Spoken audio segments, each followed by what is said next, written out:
Hey, what's up, guys? This is Fula with another video. Shout outs to the whole LDBC. So,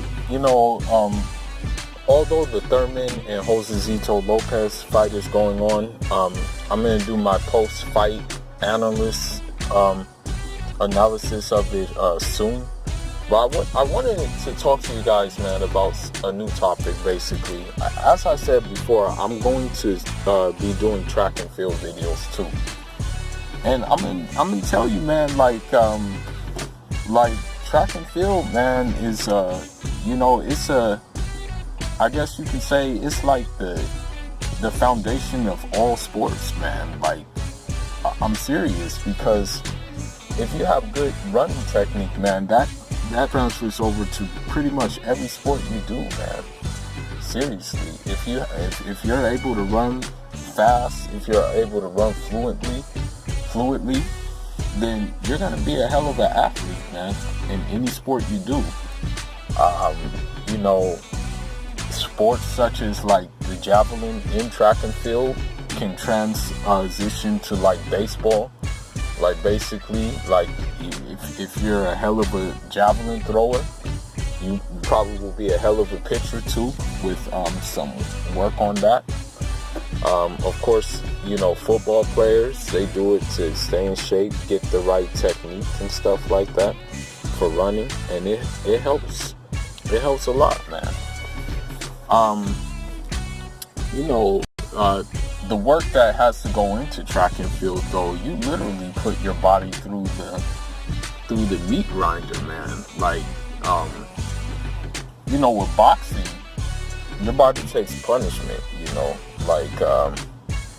like your body is going to take punishment, but your objective is to keep your body from taking that punishment. In track and field, in order to see the results, there's no other way. Like, especially if you're like a jumper or a hurdler, you're going to like really take a beating, man. Like, for real. Like, there's one workout that that I had to do. It was like a 600 breakdown, man. Like 600 meters, 500 meters, 400 meters, 300 meters, 200 meters, 100 meters, man. And you have to hit certain times in that. So it's like, it's a very difficult thing to do, man, because the thing is if you run the wrong way, sure, you may look fast, but you're not really going fast. You're not really doing anything. Like, without giving out too much of my gems,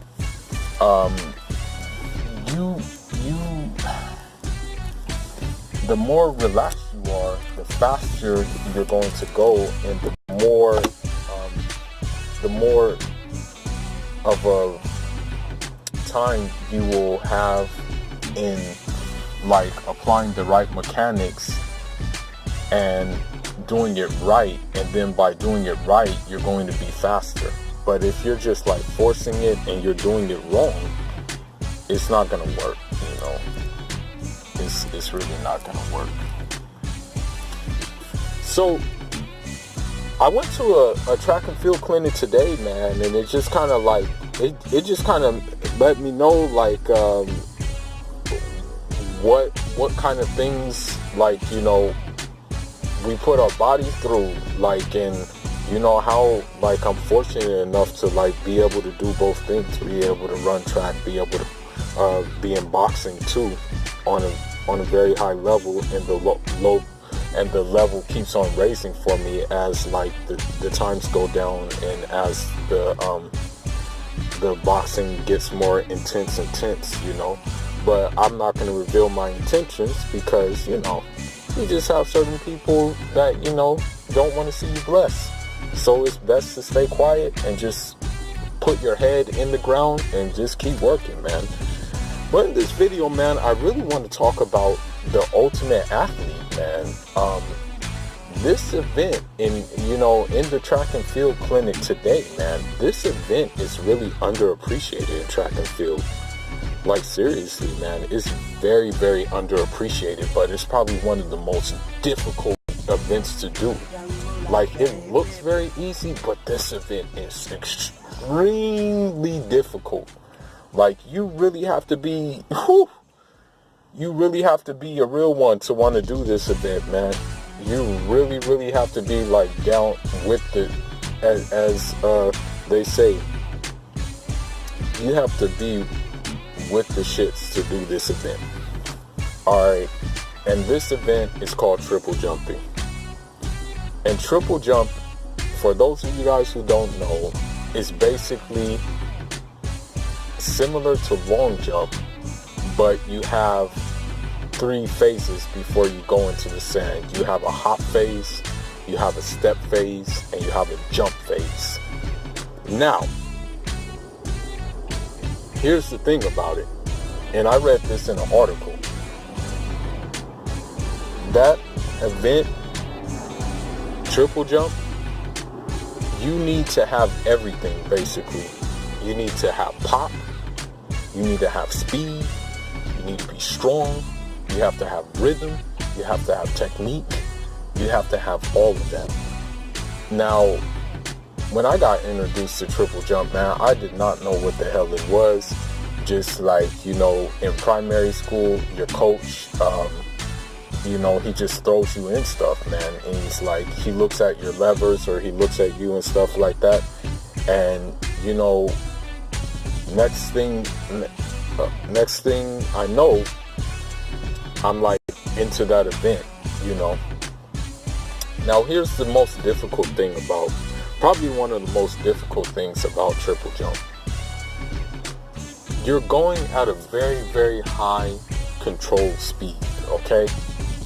Very, very high control speed, right? When you're jumping,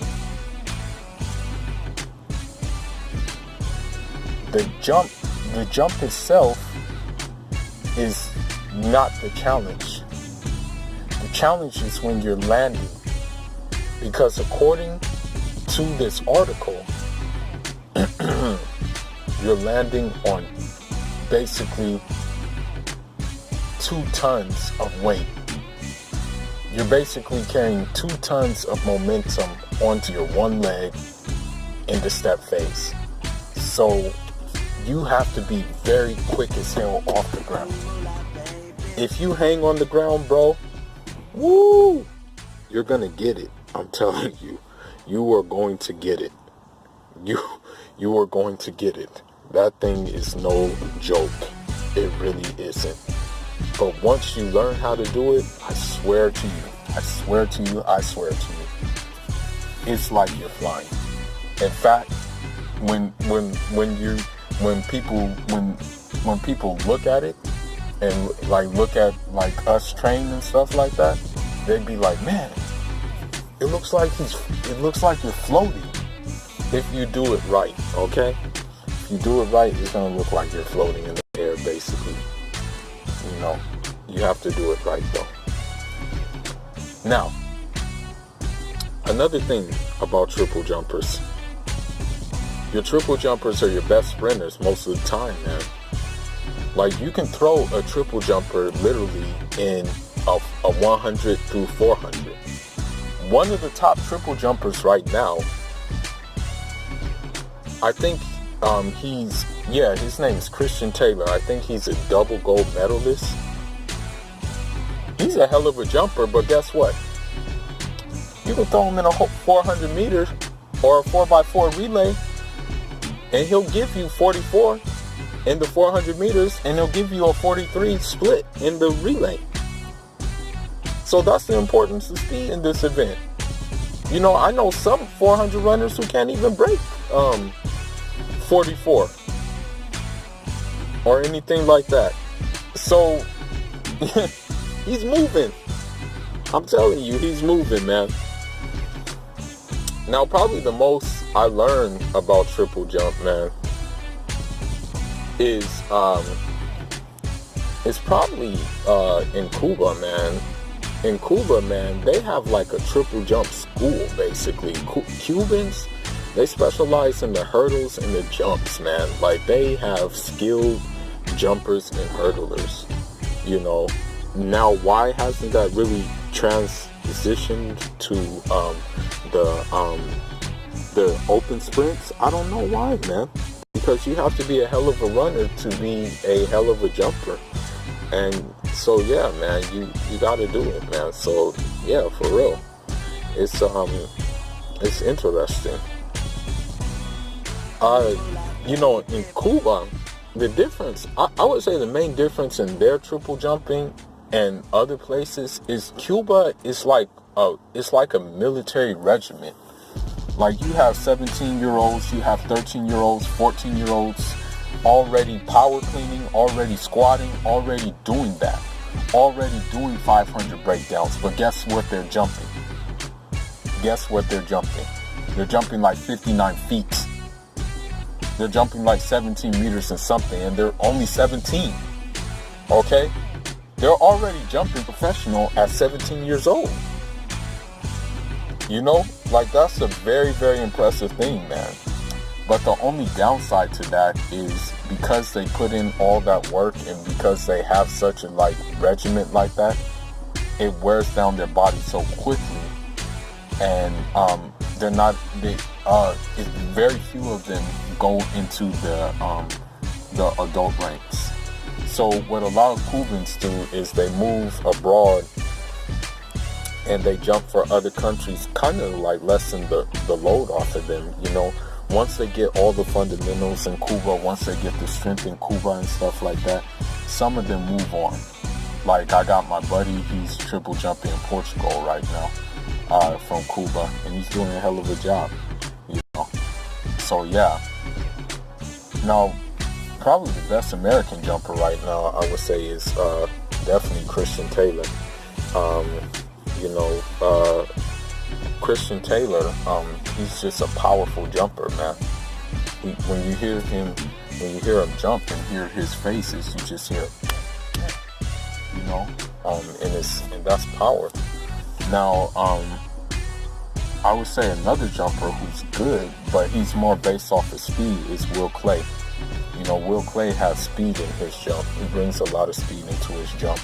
So that's the one thing about him. As far as the U.S. Jumpers go. As far as the women goes, there's this one woman named Kentura Origi or something, and she basically is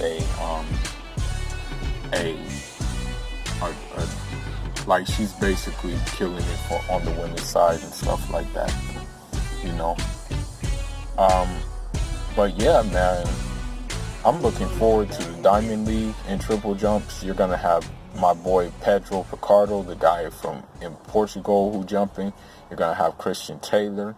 Hopefully we'll see the young 17-year-old Cuban who already jumping 17, Jordan Diaz, and see him in action. You know, it's a very technical event though, man. I'm telling you. You know, in this clinic, I talked to Kenny Harrison and I soaked up a lot of things from him, and I just really, man, it's just like, there's so many particular things that go into it, you know. There's so many particular things. And, you know, looking from the outside in, like, people may think sports like boxing, track and field are just like, what you see is what you get. But no, there's so many things that go into it. Like, for example, with boxing, punch placement, punch distance, measuring the distance, your footwork, like knowing when to throw the counter, basically, knowing when to basically cut off the ring, knowing when to maybe fight off your back foot, knowing what blind spot to try to go for. There's so many things, and with track and field, it's the same thing, man. It's like knowing how fast you want to run into the board, how many steps you want to take in the jumping, knowing how many inches do you want to be on the board? Knowing so many things, like there's so many different particular things going into the event, you know. Kenny Harrison, by the way, is still, I believe, the Olympic record holder. And, you know, respect to that guy. He just got it from pure hard work. And the crazy thing about him is he's self-coached. All right, so to jump 59 feet and you're self-coached is pretty damn good. That's better than good. And he told me today he's still jumping 17 meters. You know, that's pop, man. That's bounce. That's bounce, man. I guess Cuba, out of all Cuba is the only one that I would say out of the Caribbean area is the ones who excel at this. But you haven't had too many like Jamaican triple jumpers. You haven't had too many like Grenadian triple jumpers. You haven't had too many like Trinidad and Tobago triple jumpers. You haven't had too many St. Lucian triple jumpers or Bahamian triple jumpers. But Christian Taylor, his origins are from Barbados, so I guess you can count him, you know, as a good Caribbean jumper who just represents Team USA. But, you know, that's all I got for now, guys. You know, stay tuned. I'm hoping that I'm going to get some of the track and field guys onto my channel, and definitely going to get more of the boxing guys onto my channel too for some interviews, so we can, you know, soak up game. You know, you can never learn too many things, whether it comes to boxing or whether it comes to anything. So, you know, this clinic that I went to got me hyped. You know, I'm still thinking about some of the things I took in there and how to apply them. And some of the things I took in from that clinic, I can apply to boxing as well.